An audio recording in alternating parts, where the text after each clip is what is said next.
Pakita yung chan mo. Ayan, siyempre yung nangyari guys, kasi hindi mo nagluto. Wala yung bawang. Hindi ang maluto. It's okay, ito kawagan in English. Pero hindi pa niya mabilis na ito bawang. Susunod na natin. Hindi naman po siya, hindi mo po tingnan natin siya. Bang, naroon na niyo sa akin. Ang kilit ko yan. Lagyan natin mamaya para mas ano yung para malasa.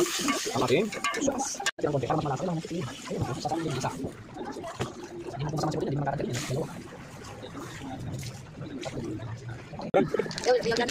Real ba naman? Malapit. Gawin na natin. Kaya gawin yan. Pero malito yung hugas. Hindi pa tubig. Sinarapag lang naman ang kalyung sa kanila. Sa kan.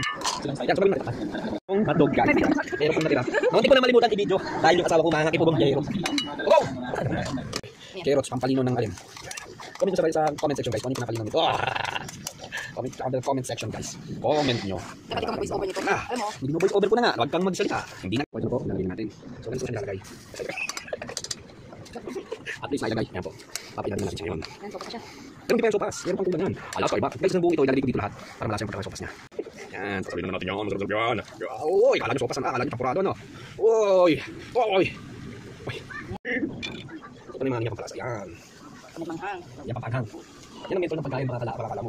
Guys, pag ako nagluluto actually, nakita nyo nagbalik ako ng bitching. Hindi. Pero namin gusto na kasama ko yun. Ito, kachamit lang guys. Kung gusto nyo maalat, dito alat nyo. Bahala sa buhay pero sakto lang. Dahil may alat ng pagkain.